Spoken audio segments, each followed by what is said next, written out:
Paano kung sabihin ko sa yung hindi masama kuminom ng mga malalamig o kaya kumain ng ice cream kahit masakit ang lalamunan mo, may sipon ka o ubo? So, napanood ko to kay Doc, and actually, pangalawang doktor ko na siya na napanood tong ganito. Yung isa yung isang doktor din na kilala ko.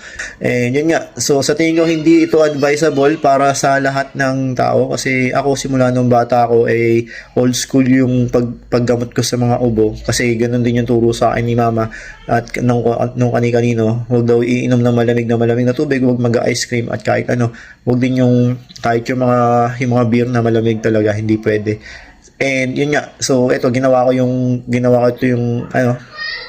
uminom ng malamig na milk tea. So milk tea sa akin kasi nanlibre si Jepay sa school niya, pagkasundo ko sa kanya nilibre niya ako. Nag-try ako, sabi ko may ubo ko, hindi ako pwede yan, pero sige, sinubukan ko kasi nga napanood ko na kailangan daw nitong ganito. And kagabi, last night, so yun yung pinakamahirap na tulog ko, as in hirap na hirap talaga makatulog, as in sobrang ubo ko talaga, as in ubo ko talaga. Uminom na ako ng gamot, nag-gargle na ako ng Bactidol, lahat na ginawa ko, hindi talaga siya effective sa akin, hindi siya para sa akin. So sa tingin ko, depende siguro kung kanino babagay yung ganun, pero mas sa susunod na magkakaubo ko ulit doon na lang ako sa old school na gamutan. And medyo nahirapan ako makatulog, so ginawa ko, kumuha ako ng tubig, ginawa ko na lang, binasabasa ko yung lalamunan ko, so konti lang, hindi ako inom na marami. Ayan, gano'n lang. So, hanggang sa kasi dry yung lalamunan ko, iinom ako ng konti, tapos ayan, titingal ako. So, mararamdaman ko yung hagod nung tubig dito sa lalamunan ko. Hanggang sa nakatulog ako.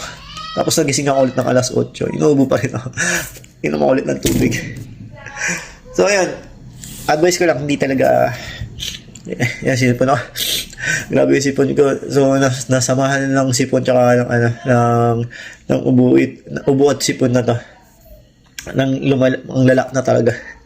Hindi ko alam kung bakit tinamaan ako nito, nagpa-fasting pa ako, tapos kung ano pa mga health jogging pa ginagawa ko, tapos tinamaan ako ng ubo.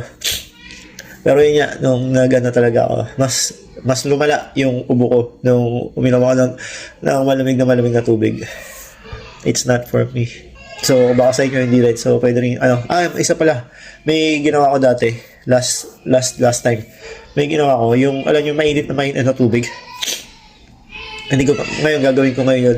Mainit na tubig, yung umuusok talaga. So ginawa ko dati noon. Hinihigop ko yung usok.